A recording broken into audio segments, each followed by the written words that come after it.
L'accession du Gabon à la souveraineté internationale le 17 août 1960 a été présentée jusqu'ici comme l'aboutissement d'une transition politique pacifique sans heurts. C'est en tout cas la version officielle de l'histoire de décolonisation du pays, assimilée et intériorisée depuis 66 ans. Pourtant, plusieurs décennies avant le 17 août 1960, entre la seconde moitié du 19e et le début du 20e siècle, des mouvements de révolte éclatent partout à travers le pays.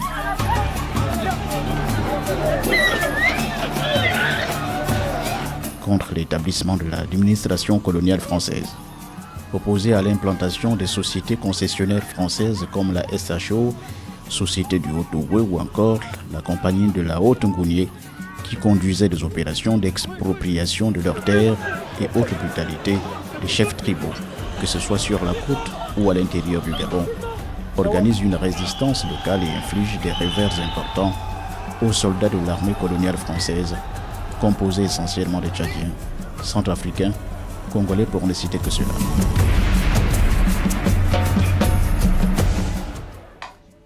Parmi ces guerriers, le second Mbombe Anyangé, dans la province de l'Angounié.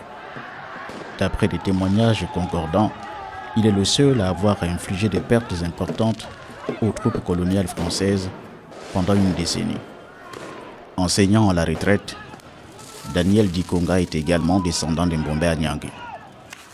Pour lui, Mbombe n'est pas une légende. Le guerrier Tsogo a bel et bien existé. De mon grand-père, Mbombe Anyangé. Sa mère s'appelait Nyangé. Son père, Njondo. Il est né à Nyanga, non loin d'ici, au moins à 50 km de Mouila. Il est enfant unique. Et Nyanga, actuellement, s'appelle Epamboa. Il est donc des Pamboa. Et au jour d'aujourd'hui, sa lignée existe.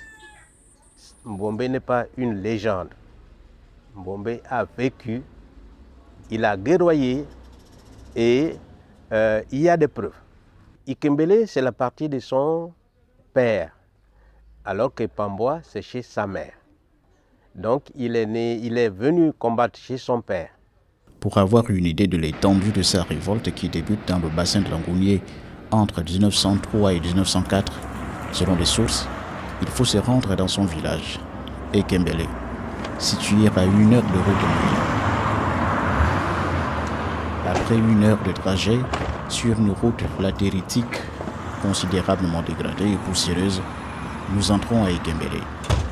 La pancarte sur la droite indique Canton Ogoulou-Noy, département de l'Ogoulou, chef-lieu Mimongo. En cette matinée naissante, le village niché ici au cœur de la forêt équatoriale est encore partiellement enveloppé par un épais brouillard qui se dissipe peu à peu au-dessus de la canopée qui le surplombe.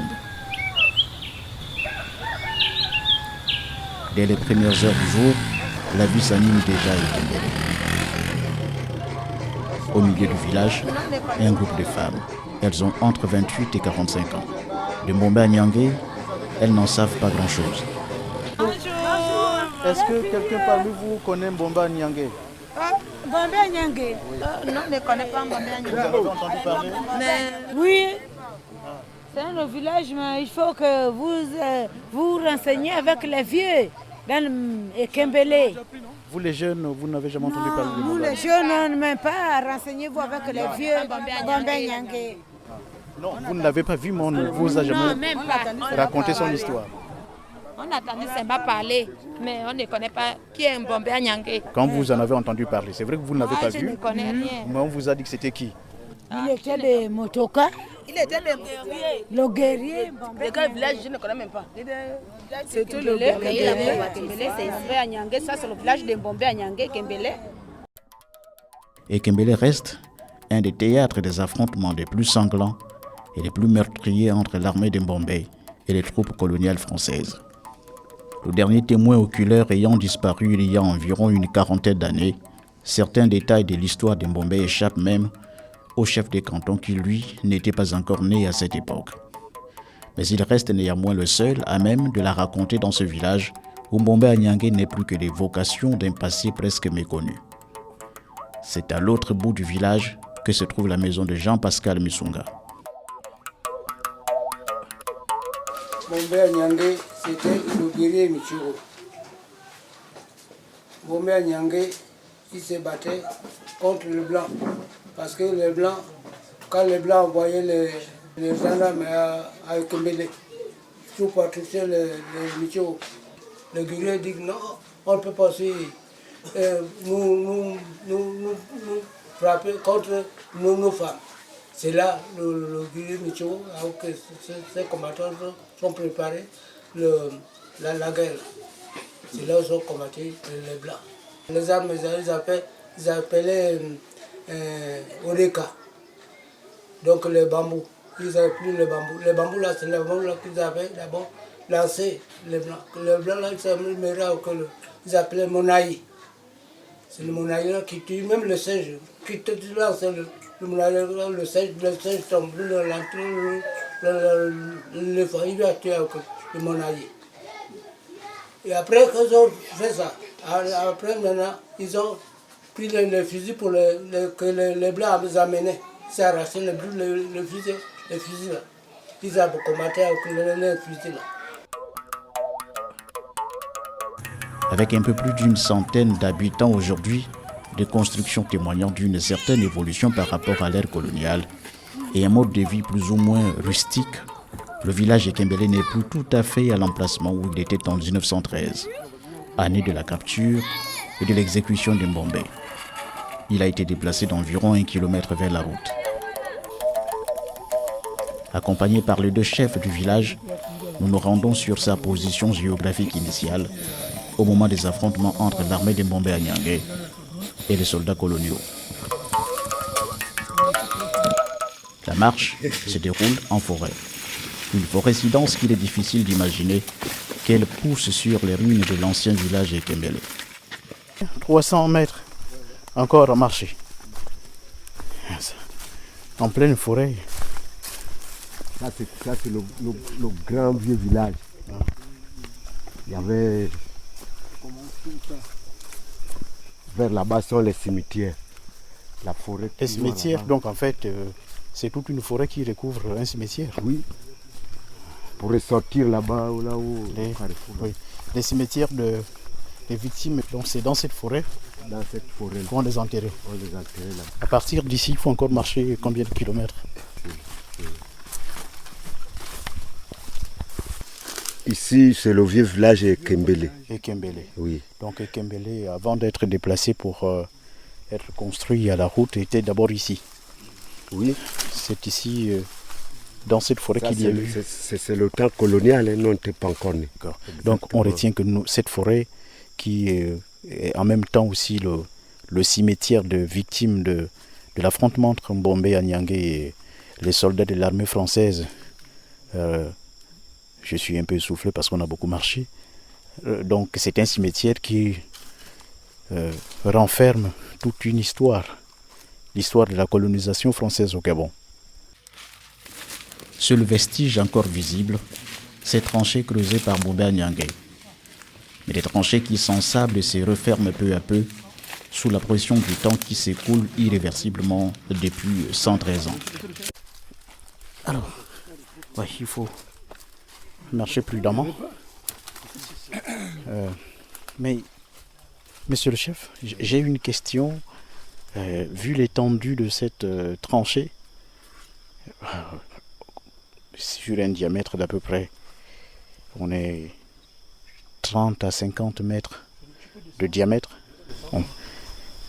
On peut imaginer qu'il y a plus d'un siècle, la tranchée était encore plus importante qu'elle l'est aujourd'hui. Quand on voit ça, on vous pose une question. Comment Mbombe Anyangé et ses hommes ont fait, à l'époque où il n'y avait pas de pelle, pour creuser une tranchée de cette taille-là? Pour creuser cette tranchée, ils taillaient des bois de chaque côté Et ça l'aide ça comme il prenait comme pelle. Ça a dû être un travail colossal qui a nécessité beaucoup d'énergie. On imagine qu'ils étaient des guerriers fougueux. Oui, ils étaient plus forts parce que c'est pas aussi pour creuser un trou comme ça, c'est pas 2 ou 3 semaines, hein. Ça peut être 2 mois, 3 mois. Quels étaient les signes? Comment arrivait-il à être informé de l'arrivée des soldats français?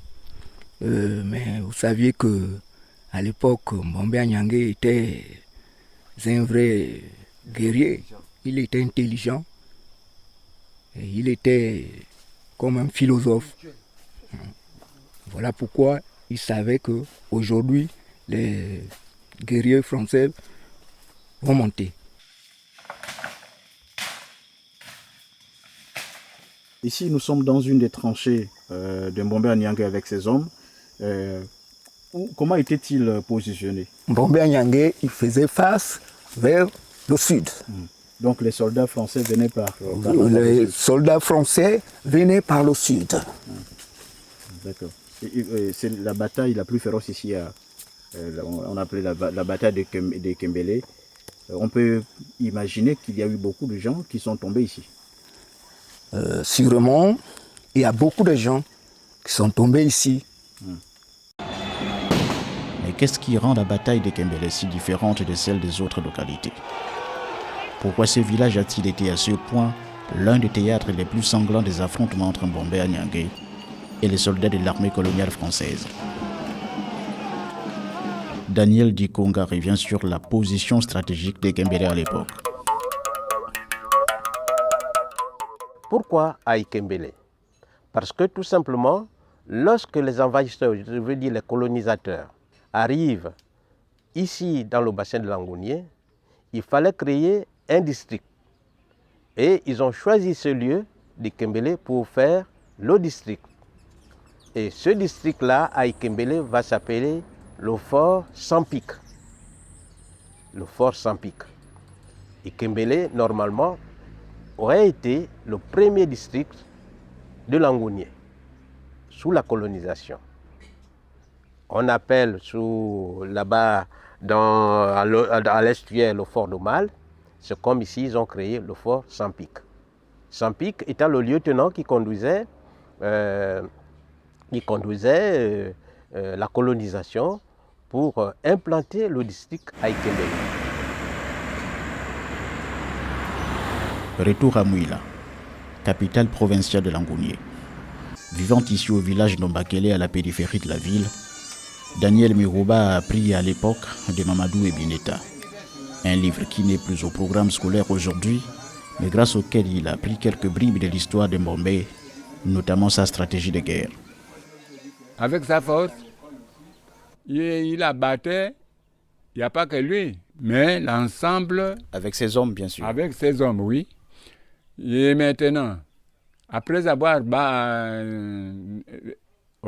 vu la montagne en bas, ils abattaient de chaque côté de la route jusqu'à la crête de la montagne. Après, ils badigeonnaient, là où ils ont abattu, ils badigeonnaient de la terre pour ne pas rendre rusé aux Français. Ils badigeonnaient la terre. Après une grande montagne, au sommet de la montagne, ils laissaient 1 ou 2 bois. Ils abattaient quand les Français rentraient à l'intérieur de la montagne pour faire l'attaque contre Mbombe et son groupe. Allez, ils font signe. Ah, lui qui est là-bas, ou bien 2, ils abattaient maintenant les 2 derniers bois pour écraser tous les Français qui étaient pour chercher à éliminer Mbombe Anyangé. Comment en est-on arrivé là? Quel élément déclencheur a mis le feu aux poudres entre les deux parties? Enseignant au département des sciences et historiques de l'université Omar Bongo, Fabrice Ndiabama Makaya revient sur les raisons de la révolte des populations autochtones contre les colons français au Gabon. Depuis le 15e siècle, les Occidentaux ont foulé le sol gabonais, donc le territoire gabonais, en commençant par les côtes, donc depuis le 15e siècle. Et lorsqu'ils arrivent, d'abord pour les découvertes, comme tout le monde le sait, et ensuite ils ont voulu aller vers l'intérieur du pays. Mais du 15e jusqu'à peu près au 18e, c'était d'abord la cohabitation. Mais après la signature des traités à partir de 1838-39, l'administration, les miliciens et autres ont voulu maintenant foncer vers l'intérieur du pays. Mais, sauf que les populations autochtones ne voulaient pas entendre parler. Donc les premiers à se révolter, c'est d'abord les populations de la côte, notamment les Pongoé, les Benga et autres. Pourquoi? Mais première chose, c'est parce que lorsque l'administration arrive, l'administration n'a pas de personnel pour mettre en exploitation la nouvelle colonie. Il faut leur trouver des travailleurs. Or, vous savez que les autochtones ne connaissaient pas celui qui vient d'arriver, ne pouvaient pas se mettre tout de suite au service de l'autochtone. Et à part ça, il y a, donc je parle d'abord de se mettre au service du peuple, les problèmes d'impôts, parce que vous savez qu'au sortir de la guerre de 1870 entre la France et la Prusse c'est l'Allemagne d'aujourd'hui, donc la France ayant subi beaucoup de pertes, la France ne pouvait pas supporter le fardeau colonial. Même si les compagnies concessionnaires étaient déjà là pour faire ce travail-là, mais la France avait besoin, après ce conflit-là, de se décharger du fardeau de la mise en valeur. Donc il fallait que les populations puissent contribuer à cet effort de mise en valeur coloniale, donc en payant l'impôt, ce que les populations ne voulaient pas. Jean Massandé Mouyendi, notable Tsogo. Alors on rapporte, puisque nous sommes juste des descendants de ces gens-là, on rapporte que ce qui a fait en sorte que Mbombé se batte, c'est la révolte des gens qui en avaient marre de payer l'impôt de capitation et qui étaient brimés. Et à l'époque, donc c'était la coloniale qui sévissait, qui faisait des services aux populations. Et ça, les Tsoro s'étaient révoltés. Et comme tout le monde ne pouvait pas avoir la force de se battre, on a choisi. Mbombé, c'est quelqu'un qui était né d'un père et d'une mère. Sa mère Nyangé, c'est ce qu'on l'appelait, parce que chez les Tsoro, l'office, quand on est né, on te collait le nom de la mère. Mbombé à Nyangé. Nyangé, ce n'était pas le père de Mbombé, c'était sa mère. Il était du clan Motoka. Et ses pères étaient des Nzobé. Et donc, tout le monde s'est réuni pour dire, mais nous avons un garçon brave. Et c'est Mbombé qu'on avait choisi. Il a accepté. Il a pris donc la stature de combattant, de celui qui devait amener les guerriers. Et c'est comme ça que la guerre a commencé. Daniel Dugonga. C'est l'impôt de capitation où on va imposer les populations à travailler de force, le travail de force. Pourquoi l'impôt de capitation? Parce que tout simplement, lorsque Schweitzer supprime l'esclavage, abolit l'esclavage, eh bien, les colons ne vont pas laisser les territoires colonisés simplement comme ça, sans en profiter. Ils vont alors imposer le travail forcé, l'impôt de capitation, et vous savez très bien que cet impôt se faisait par la violence. Et durant la période qui a marqué la fin de l'abolition de l'esclavage, dans toutes les colonies françaises, il y a eu des révoltes. Dans tous les empires, l'AF, l'AOF. Et dans l'AOF, il y a eu des Samori Touré et beaucoup d'autres. Ici, au Gabon, Mbombé n'a pas été le seul rebelle. Il y a eu des Mantolé, il y a eu des comment dirais-je, Wongo, Nyanda Makita, et voilà. Mais durant toutes ces révoltes, la plus meurtrière, c'est celle de Mbombé. Déclenchés entre 1903 et 1904, les affrontements entre Mbombé Anyangé et l'armée coloniale française ont duré entre 9 et 19 ans, selon les sources. En l'absence de documents authentifiés, Difficile de situer avec exactitude le début et la fin des affrontements. Daniel Dikonga. Mbombé, compte tenu de la durée de la révolte, je l'estime à 19, 20 ans. Mais durant la déclaration, l'imposition sérieuse de la révolte, on parle de 9 ans. Alors que la révolte a duré plus de 10 ans. C'est maintenant, après 10 ans, que les gens viendront dire, bon voilà, on doit mater sérieusement la révolte d'Mbombé en 1904. Il n'y avait pas un catalogue pour dire, bon voilà, nous avons perdu 1000 et tout. Mais ce qui est vrai, la guerre, avec sa durée, on peut estimer le coût humain à des milliers de personnes, hein, voire 3-4 000 personnes qui ont péri. De part et d'autre. Mais du côté d'Mbombé, certes, il y avait des morts, mais pas assez. C'était une bataille. Il décimait tout le monde. Il disait, bon, écoutez, laissez deux, retournez, appelez les autres pour qu'on se batte encore. Mais qui était réellement Mbombé Anyangé? Quelle allure avait-il? Daniel Dikonga nous dresse un portrait physique du guerrier Tsogo. Photo à l'appui. Un monsieur d'1,70 m, assez potelé et barbu. Et nous avons sa photo.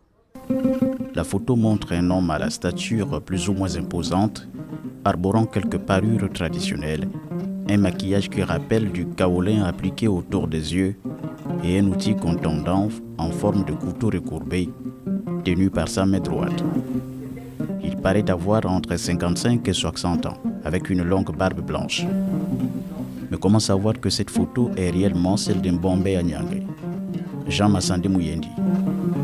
Nous avons une seule image qui nous a été rapportée lorsque les gens sont allés à la première fois culturelle à Dakar en 1965. C'est à Dakar qu'on nous a rapporté une photo au-dessus de laquelle c'était marqué Mbombé Anyangé de son vivant. Et c'est cette effigie-là qui est le seul élément que nous avons. Selon plusieurs témoignages concordants, Mbombé Anyangé a infligé de revers importants aux troupes de l'armée coloniale française, qui fut contrainte de faire venir des renforts du Congo-Brazzaville, capitale de l'Afrique équatoriale française à l'époque. Mais comment une rébellion villageoise, avec des moyens rudimentaires, est-elle parvenue à résister durant plusieurs années, au point de tenir la dragée haute à une armée pourtant mieux équipée que la sienne? La réponse tient en deux groupes de mots: stratégie de guerre et magie africaine. Jean Massandé Mouyendi. Il était très stratège. Mbombé Anyangé, d'ailleurs, le terme qu'on utilisait à l'époque, Oma Wotswabaga, c'est-à-dire les gens de la forêt. On ne sait pas comment ils sortent. Donc, il tendait des embuscades. Très, très stratège. Vraiment un guerrier qui faisait le maquis. Donc, c'est comme ça qu'il posait des actes et il regroupait ces gens autour d'une zone. Et quand l'ennemi venait, en enfonçant ses troupes, en voulant le tuer, donc ils se battaient là-dessus et puis ils éliminaient. Donc, c'était vraiment un stratège. Daniel Dikonga. Dans sa manière de combattre, vous pouvez arriver, vous allez trouver une chaise qui est là, mais c'est lui. Vous vous asseyez et vous êtes là pendant 1 heure, il est là, vous êtes assis sur Mbombé. Et quand vous repartez, il redevient Mbombé. Toujours à la périphérie de Mouila, tombons sur Michel Misonga Monjo, un descendant de la tribu de Motoka à laquelle appartenait Mbombé Anyangé. Le grand-père de Michel a combattu dans l'armée de Mbombé. Michel a appris l'histoire de Mbombé par l'entremise de son père. Il revient sur les différents rites initiatiques qui ont fait de Mbombé le magicien redoutable qu'il est devenu. Mbombé, c'était un Michogo. Le guerrier, c'est en français. Mais nous, on dit Rebemba, ça mianga na mianga. Donc, quelqu'un qui est difficile à combattre. Mbombé, pour avoir cette force dans la communauté Tchogo, c'est les femmes d'abord qui lui ont donné le pouvoir. Il s'est fait initier la tradition des femmes qu'on appelle Nyembe, Bou. Après ça, il a vu les hommes. Il a dit son père, Mbago, ma voix, papa, je vais me faire initier au Mouyi, que vous appelez diable. Chez nous, c'est le Mouyi. C'est l'aimant, donc on tue par préméditation. Il est rentré, il s'est fait initier plus tôt.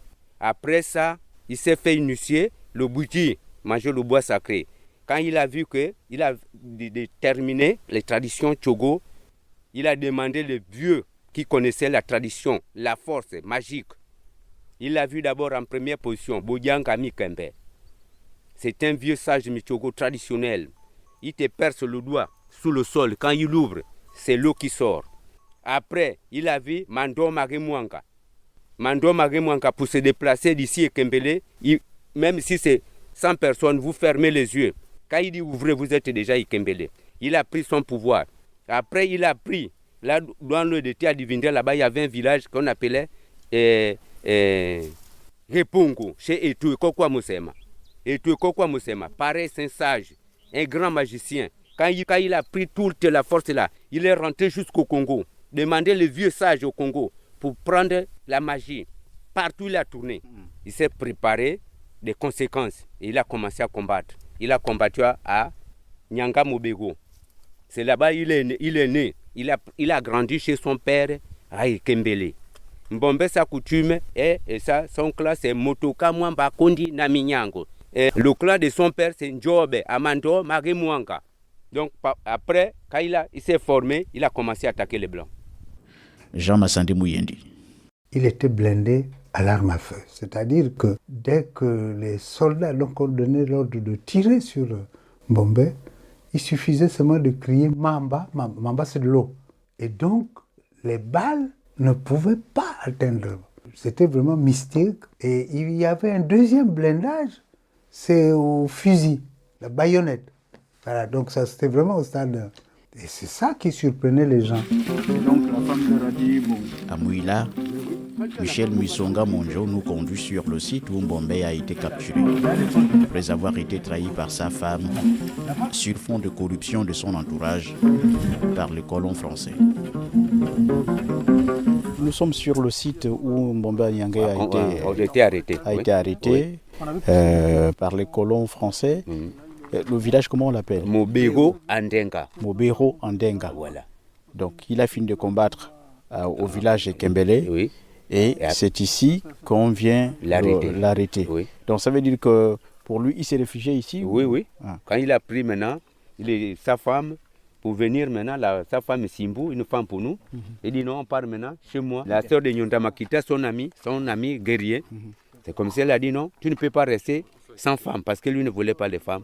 Prends ma sœur, parce que ce que tu m'as aussi donné comme explication, c'est beaucoup important. Donc, comme cadeau, prends ma sœur. Il est venu maintenant ici, se réfugier avec sa femme. Maintenant, les enquêtes continuaient. Les militaires, ils venaient toujours. Ils ne se faisaient plus voir. C'est comme ça, ils ont enquêté, la femme enquêté. C'est comme ça, ils ont dit non. Madame, oui, c'est vous, Madame Simbo. Elle dit oui, c'est moi. Elle dit, mais ton mari, c'est qui? Mon mari, c'est Mbombe. Mbombe à qui? Mbombe à Nyangé. Ils m'ont fait comment pour lui réussir. Elle cachait toujours quoi. Elle cachait. Un temps, elle a laissé. Il dit, quand vous allez venir, vous venez, demain, vous allez trouver au corps des gars les bancs. Mais lui se transforme même en chien, même en coq, même en brebis. Vous allez trouver les bancs. Mais le banc, quand on va partir, on va venir, le banc, vous blessez les bancs avec les couteaux, vos couteaux armés là. Vous blessez, vous allez voir le banc qui va couler le sang. C'est mon mari.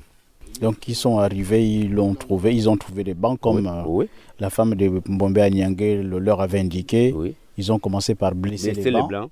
Les bancs, comme Mbombe s'était transformé en banc. Oui. Et donc il a été blessé. Oui. Et c'est après, là le banc sortait le sang. Ils ont pris maintenant le banc et voilà, c'est lui Mbombe. En 3 jours, le banc était là. Maintenant 4 jours, il s'est transformé en un humain. La trahison, c'est ce qui a donc permis aux colons français de mettre la main sur Mbombe Nyangé.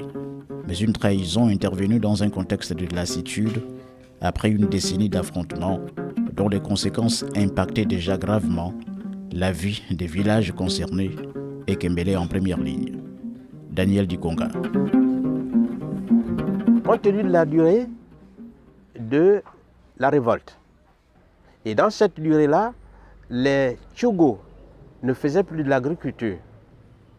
Donc il y avait une sorte de lassitude déjà. Et ils ont procédé par la politique des cadeaux, la politique de la séparation. Et voilà, ça a marché, il a été trahi. Mais certains estiment qu'il n'y a pas que sa femme qui a trahi Mbombé Anyangé. Jean Massande Mouyendi lui pointe également et surtout la complicité d'autres groupes ethniques qu'il s'abstient de nommer publiquement. Mais moi, la version que j'ai reçue de mon père, qu'il a reçue de son père et de son grand-père, c'était que Mbombé aurait été trahi par les ethnies avoisinantes qui ont dit aux Blancs, mais attention, voilà, vous vous battez, ils habitent tel village, parce que même les villages de Kembele, quand les soldats venaient, ils ne retrouvaient pas le village.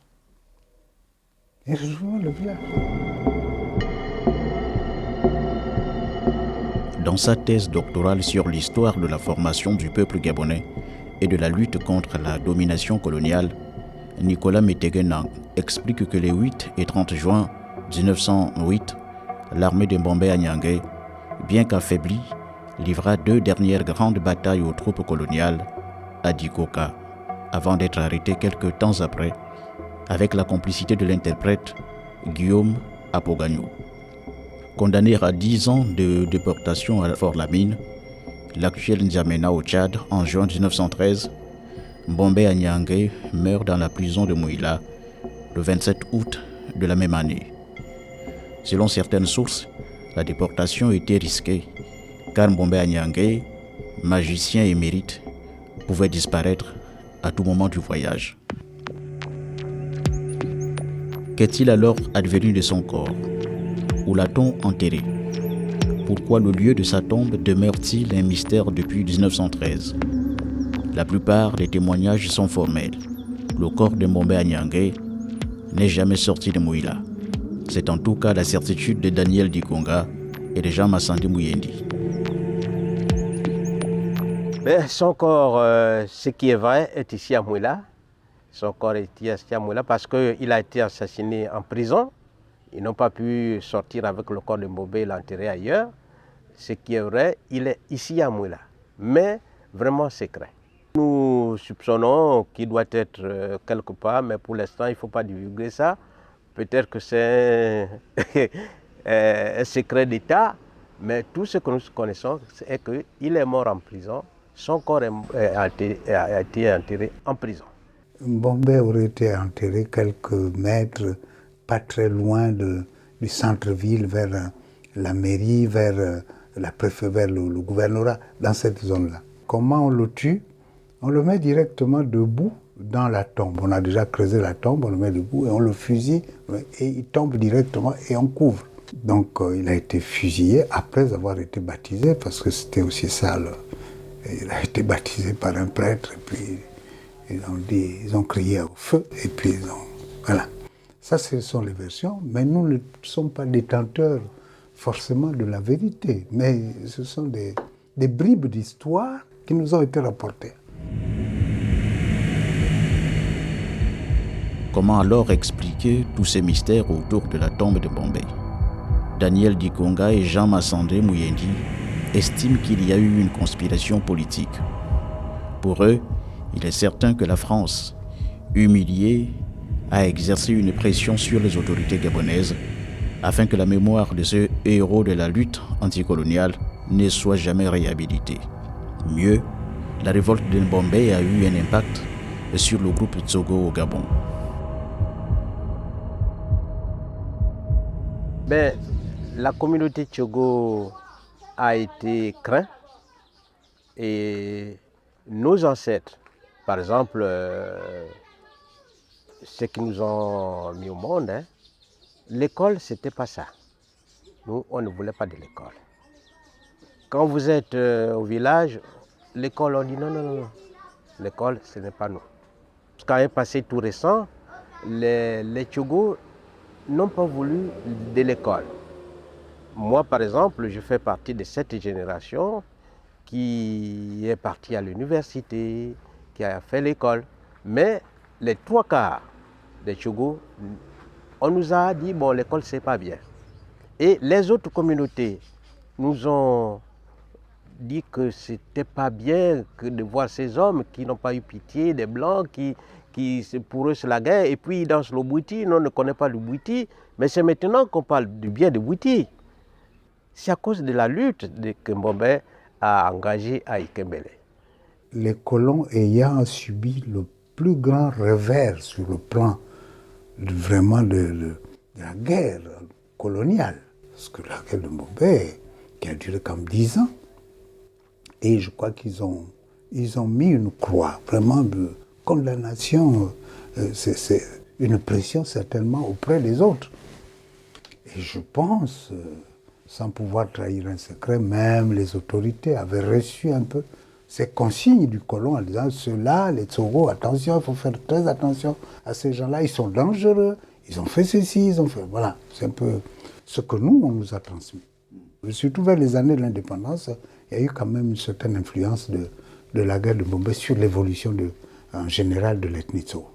Dans les archives d'outre-mer, on trouve quand même, et puis même dans les archives catholiques, qui sont basées, je crois, à Lyon, les archives d'outre-mer sont à Aix-en-Provence, à banlieue marseillaise. On peut retrouver beaucoup d'éléments. Bon, nous, on avait fait cette démarche d'aller chercher les archives d'outre-mer. On ne nous a jamais donné une quelconque réponse, parce que nous voulons.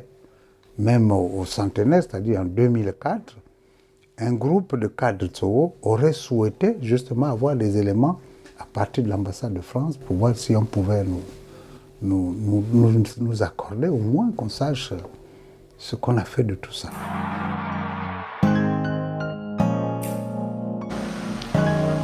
Dans le village Ikembele, comme à Mouila, l'histoire d'héroïsme de Mbombe à Nyangé semble s'éteindre à mesure que le temps passe et que les sources orales disparaissent.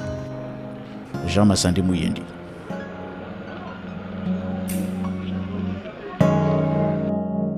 Et donc, pour nous, c'est une déception qu'on ne puisse pas mettre en exergue cette puissance qu'avait Mbombe, que c'était vraiment l'un des plus grands guerriers gabonais. Et nous, les Tsogo, quand on parle de Mbombe, c'est comme c'était un dieu. C'était le Messie chez les Tsogo. C'est lui qui est venu sauver le peuple. Donc, aucun Tsogo ne peut ignorer le nom de Mbombe. Mais, en contrepartie, on attendait de l'administration qu'elle réhabilite ce nom-là. Et tous les cadres de ma génération, même ceux qui viennent après nous, nous qui sommes nés juste quelques années avant les indépendances, nous sommes un peu déçus.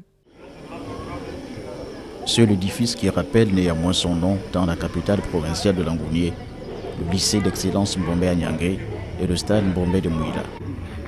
Mais à l'image d'un héros oblitéré par le temps, rangé aux oubliettes, ici, le stade sans enseigne, sans entretien, avec ses murs décrépits et ses tribunes en lambeaux, témoigne de l'oubli infligé à la mémoire de Mbombe à Nyangé. Un héros hors pair selon des témoignages concordants, mais presque banni de la mémoire nationale. Sans stèle, sans bibliothèque, sans rien qui puisse continuer à perpétuer ses valeurs de courage, d'héroïsme, de détermination et du refus d'asservissement de l'homme noir par l'homme blanc, l'histoire de Mbombe à Nyangé reste presque insaisissable, un mystère à l'exemple de celui qui entoure le lieu de sa tombe, introuvable depuis 113 ans. Pour tenter d'exhumer l'histoire de Mbombe à Nyangé, un festival est même prévu depuis de longues années. Là aussi, les écueils subsistent.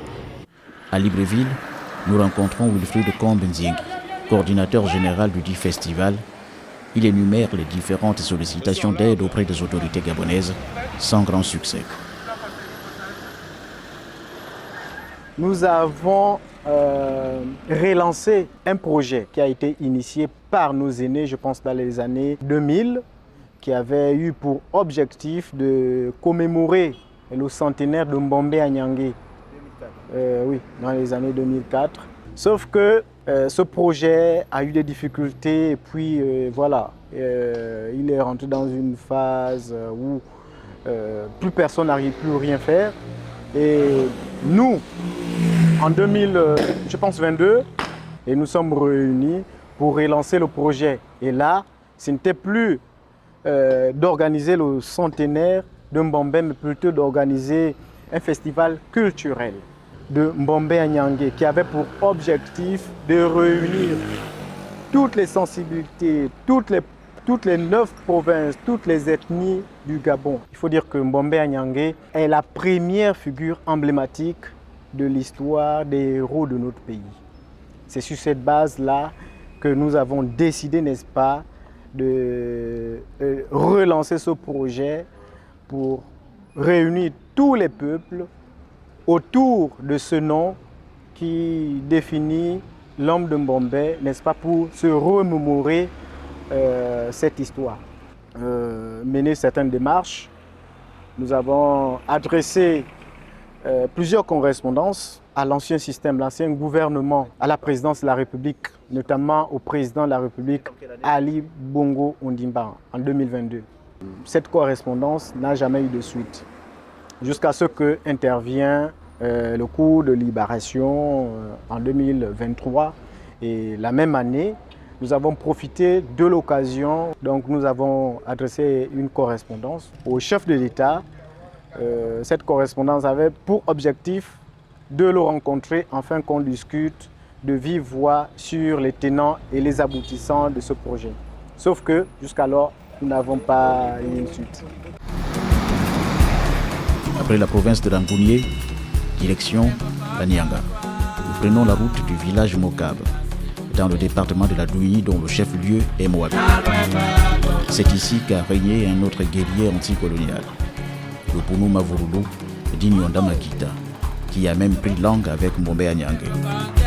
Contrairement au village Ikembele où rien ne rappelle Mbombé, ici, la descendance de Nyonda Makita a érigé, avec les moyens du bord, une stèle du guerrier. À Mokab, nous trouvons la dernière personne à même de nous parler de Nyonda Makita, son neveu Jean-Bernard Laurent Mongengi Mbadinga, devenu grabataire du fait de la maladie. C'est d'ailleurs avec grande peine qu'il parvient à nous répondre. Bonjour mon fils. Nyonda Makita, il est le fils de Bakiti Bamongengi. Il est né à Bougoulou. Sa mère était épousée par Nsiengi Vanga de Bougoulou par Mourindi. Là-bas, elle a fait 2 enfants, un garçon et une fille, dont le premier s'appelait Badinga Nsiengi, Mabourou Nsiengi c'est Nyonda. Ça, c'est le petit nom. 2 filles, non, 2 garçons, une fille. La fille s'appelait Ilam Nsiengi, qui est la mère de Ilam Nsiengi, s'est fait épouser par Moulungi. Moulungi a eu affaire avec Ilama. Les raisons sont multiples. Le blanc, quand il est arrivé, il a colonisé la peau noire qu'ils appelaient vulgairement le nègre.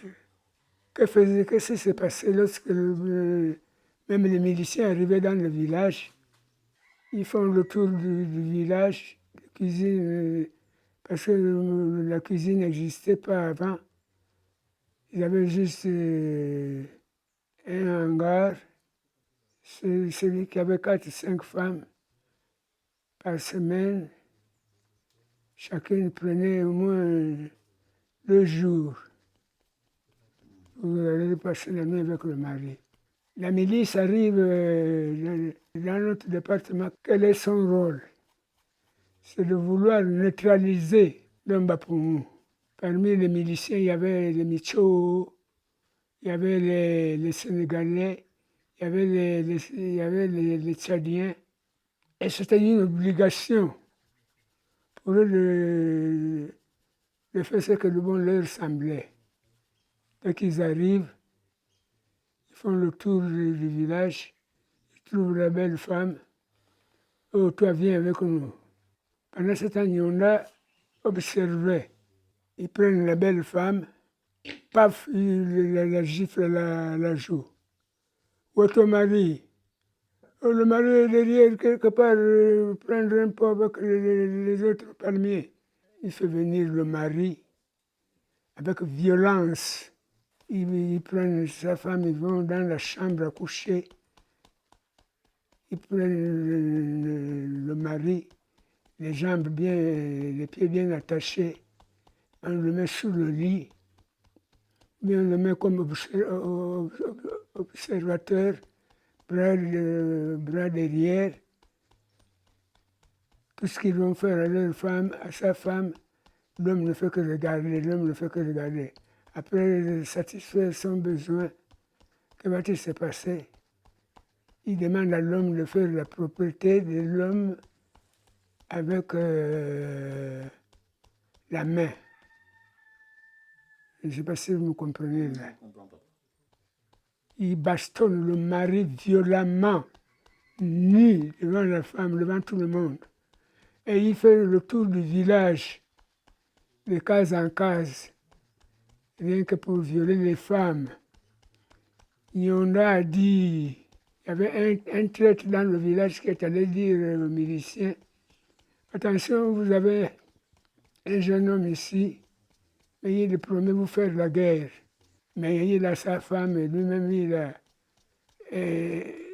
a son frère des femmes, et lui-même un homme de multiples femmes. Et c'est comme ça, le groupe de miliciens s'est dirigé chez l'homme là, chez l'oncle Badinga Nsiengi, frère aîné de Nyonda Makita. Nyonda a fait appel au chef de tribu, Badumbi, Bavela, Bagambo, Bougiala, à tous les chefs de tribu dans tout Moabi. Et en expliquant, il a posé la question. Tous ceux qui se sont fait victimes, leurs femmes étaient violées par les miliciens. Tout le monde a levé le doigt. Alors, à propos de ces ordres, que pensez-vous faire? Moi, je veux que nous fassions la guerre.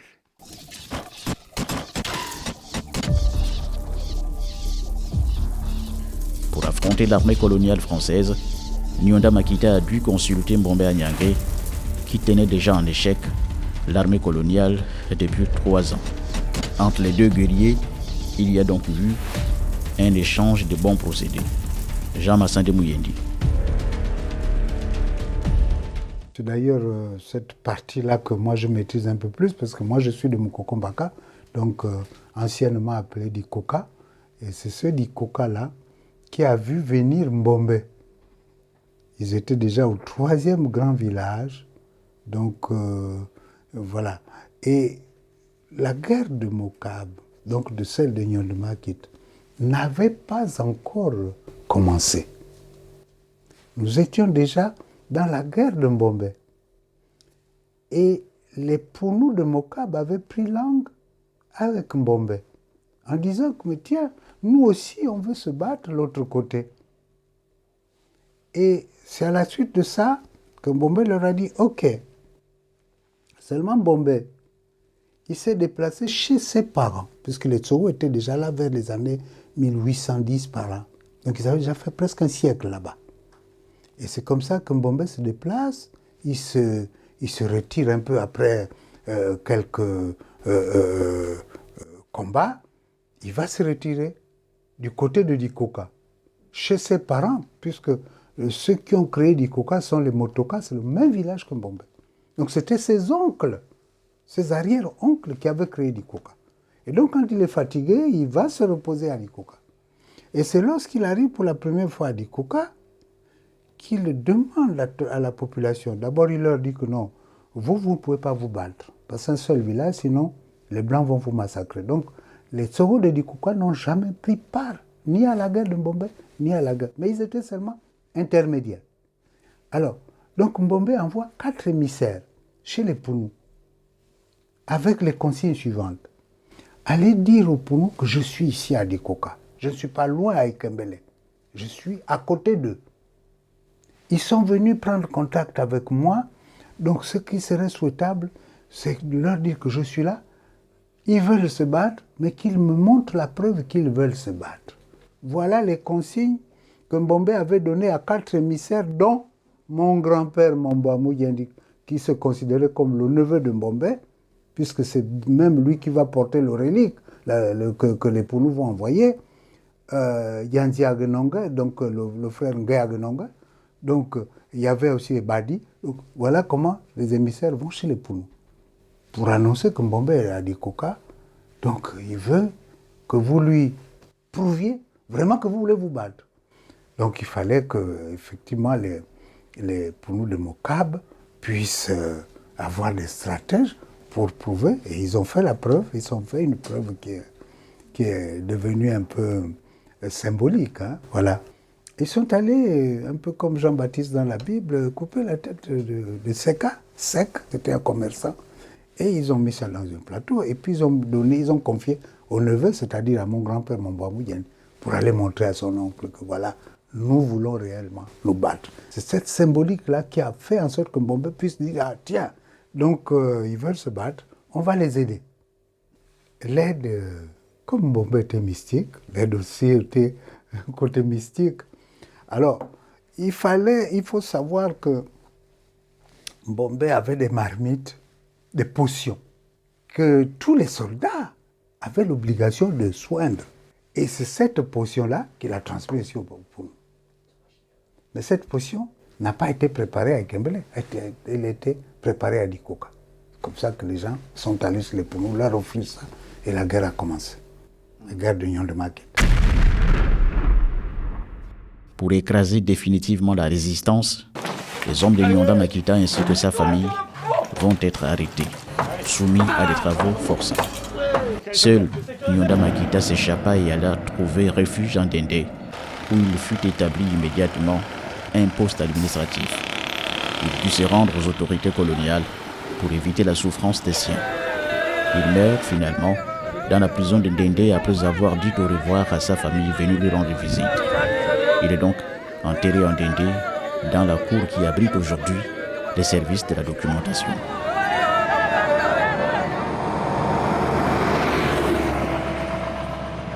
Après la Nyanga, dans le sud-ouest du Gabon, direction le sud-est, dans la province de Logololo. Notre prochaine destination est l'Astourville. Le panneau indique chef-lieu du département de Molondo. À la sortie de la ville, une statuette, celle de Wongo. Un homme grand avec à sa main droite un fusil d'un modèle qui rappelle l'époque coloniale. Dans cette localité du Gabon, le guerrier Awandi a lui aussi combattu les troupes coloniales françaises depuis son village d'Mbebikani. Non loin de la stèle, nous trouvons Komu Kobayola, un jeune d'une 40aine d'années, mais qui connaît l'histoire de Wongo pour l'avoir apprise de père en fils. La révolte de Wongo commence précisément en 1928. Elle s'est étendue jusqu'en 1929 lors de sa capture. Voilà. Maintenant, qu'est-ce qu'on peut dire de Wongo? Wongo s'est élevé pour quelles raisons? C'est déjà pour les mêmes raisons déjà que Bamba. Ils étaient contre l'incursion et l'implantation coloniale à l'Astourville. Donc, pour défendre le poste de l'Astourville, parce qu'il y avait un poste colonial ici, et il y avait des sociétés concessionnaires qui exerçaient un pouvoir ici, qui collectait des impôts, une certaine rente. Et il était contre cette exploitation-là. Il ne comprenait pas pourquoi il fallait payer ces taxes-là. Et donc, il s'est révolté, comme ses prédécesseurs, pour mettre fin à cette pratique-là et repousser l'explorateur qui arrivait, les colons qui étaient là. Eh bien, comme vous voyez sur la stèle ici, il est représenté avec un fusil d'alors, dans les débuts des années 1900. Mais Wongo, il faut reconnaître que Wongo, dans la zone où Wongo est originaire, c'était une contrée des forgerons. Donc, et même ils avaient appris à fabriquer déjà leurs propres outils, dont les fusils qu'ils utilisaient. Et avec la poudre qu'ils avaient réussi avec les combats qui ont eu avant, si je vous ai dit que la révolte des Awandji a commencé bien avant Wongo, ils avaient déjà su comment manier la poudre et pouvoir fabriquer leurs fusils. Et d'autres avaient utilisé aussi également les saguets, parce que tout le monde n'avait pas vraiment l'équipement que l'armée coloniale avait avec leurs tirailleurs sénégalais. Comment Wongo est-il mort et qu'est-il advenu de son corps? Tomi Kobayola. Wongo, on n'a pas été capturé. C'est un de ses lieutenants qu'on appelait les Sébi. À la suite de l'arrestation, de la capture des Sébi, que Wongo a pris vraiment le flambeau et que lui, pour faire libérer ce dernier, parce qu'il se ressentait quelquefois redevable à ce qui s'est passé par rapport à celui qui était un chef, la descendance de ce dernier, il a décidé de se rendre. Et quand il s'est rendu, Wongo, vu qu'il a été déporté en Ubangui-Chari, l'actuelle Centrafrique, donc c'est là-bas où sa dépouille repose.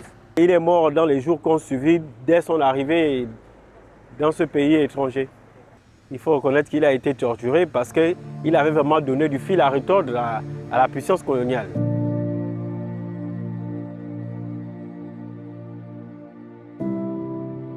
Pourquoi toutes ces révoltes qui ont pourtant tenu en échec l'armée coloniale ont-elles fini par être toutes matées? Nicolas Meitegenang, qui a travaillé sur la question, explique que ces luttes armées qui prennent fin en 1920 souffraient de plusieurs faiblesses, notamment le manque d'armement à la pointe de celui des colons et des carences sur le plan organisationnel pour des mouvements hétéroclites qui rassemblaient plusieurs villages, plusieurs clans ou chefferies. Des mouvements de révolte qui contredisent néanmoins la version pacifique officielle d'une indépendance obtenue sans heurts le 17 août 1960. Mais l'histoire de tous ces guerriers qui se sont donnés en sacrifice pour l'autodétermination du Gabon, de toutes ces populations autochtones écrasées sans ménagement pour s'être levées contre les brutalités de l'occupant, s'efface à mesure que le temps passe, faute de sources écrites suffisamment documentées et enseignées. Ce qui la relègue peu à peu au rang des légendes, mieux d'une épopée qui bientôt ne sera plus comptée avec la raréfaction des conteurs.